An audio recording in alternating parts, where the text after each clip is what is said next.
ව්‍යායාමය කියන්නේ දිගහැරීමයි. ව්‍යායාමයේදී විශේෂයෙන්ම අත්පා දිගහැරමින් කටයුතු කිරීම ව්‍යායාමය කියලා අපි හඳුන්වනු ලබනවා. මෙහිදී ව්‍යායාමය කියලා අපි හඳුන්වන්නේ ශරීරයේ ශක්තිමත්ම මාංශ පේශි ශක්තිමත් කරන ක්‍රියාවලටයි. විශේෂයෙන්ම අධික ලෙස බර එසවීම, ඒ වගේම තරඟයට දිවීම වගේ දේවල් ව්‍යායාම විදියට අපි ගන්නෙ නැහැ. මේ වර්තමාන සමාජය වෙන විට බෝනෝන රෝග, අධික රුධිර පීඩනය, හෘදයාබාධ, පිළිකා, දියවැඩියා වගේ දේවල් වලට ප්‍රධාන වශයෙන් බලපාලා තියෙන දෙයක් විදිහට මේ ව්‍යායාම නිසියාකාරයට සිදු නොකිරීම අපිට හඳුන්වන්න පුළුවන්. එතකොට මේ ව්‍යායාම සිද්ධ කරන්නේ කොයි ආකාරයටද කියලා අපි කතා කරොත් විශේෂයෙන්ම අත් විහිදීම, උඩුකුරුව, පාදයේ එසවීම, උඩුකය නැවීම, ඒ වගේම වේග, ඒ කියන්නේ මනා ලෙස හුස්ම ගැනීම අපිට මේ ව්‍යායාමයෙන් ප්‍රගුණ කරන්න පුළුවන් ක්‍රම ලෙසට හඳුන්වන්න පුළුවන්. එතකොට ආයුර්වේදයට අනුව මේ ව්‍යායාමය ශරීරයට අවශ්‍ය දෙයක් විදිහට විවිධ සංහිතා ග්‍රන්ථවල දක්වලා තිබෙනවා. එතකොට එහිදී විශේෂයෙන්ම අපිට මේ ව්‍යායාමයේ කිරීමෙන් ලැබෙන ಗುಣ විස්තර කරලා තිබෙනවා. අපේ ශරීරයේ පවතින විවිධ අපද්‍රව්‍ය කොටස් ශරීරයෙන් බැහැර කරලීමට මනා ලෙස ව්‍යායාම සිද්ධ කිරීම අපිට ඉවහල් වෙනවා. ඒ වගේම තමයි ශරීරයේ පවතින තෙල් වැනි අපද්‍රව්‍ය පදාර්ථ ශරීරයෙන් ඉවත් කිරීමටත් මේ ව්‍යායාමයේ වැදගත් වෙනවා. ඒ වගේම තමයි ව්‍යායාමයේ තුලින් ශරීරයේ පවතින ක්‍රියාවල කාර්යක්ෂමතාවය වර්ධනය කර ගැනීමටත් ව්‍යායාමයේ ඉවහල් වෙනවා.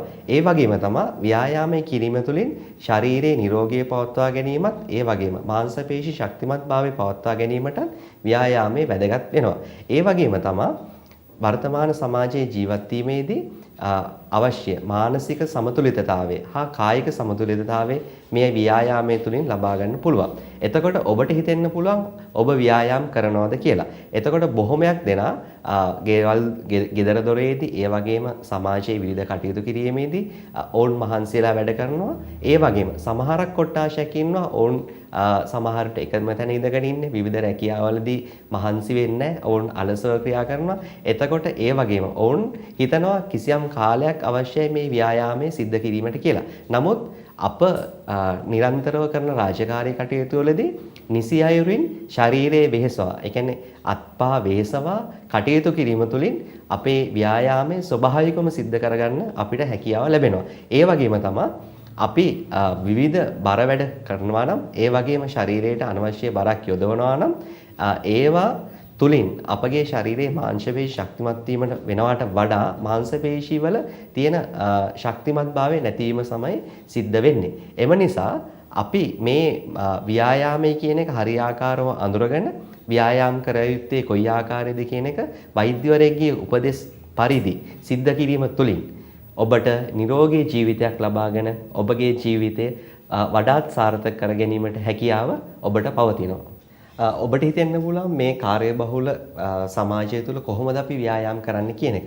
අපි අපගේ දෛනික ජීවිත රටාව තුළ අපි කරන ක්‍රියාකාරකම් තුළදී මේ ව්‍යායාම කියන දේ අපි ඇතුළත් කරගත යුතුයි. විශේෂයෙන්ම ගෙවල් දොරවල් වලදී අපි රාජකාරී කටයුතු කරනවා නම් අපිට උයන්න පුළුවන්. ඒ වගේම දැන් මෙයා මිරිස් සම්බරන්න පුළුවන්. ඒ වගේම තමයි පොල් ගෑම් වගේ දේවල් වලට අපිට දායකත්වය දක්වන්න පුළුවන්. ඒ වගේම මිදුල අතු ගන්න පුළුවන්. ඒ වගේ දේවල් අපිට ව්‍යායාම විදිහට අපිට එදිනෙදා ජීවිතයේදී කරන්න පුළුවන්. ඒ වගේම හැකි සෑම විටම ක්‍රීඩා කටයුතු වලට සම්බන්ධ වීමත් මේ ව්‍යායාමයේ සඳහා ඊටාම සක්‍රීයව දායකත්වයේ දක්වන්න පුළුවන්.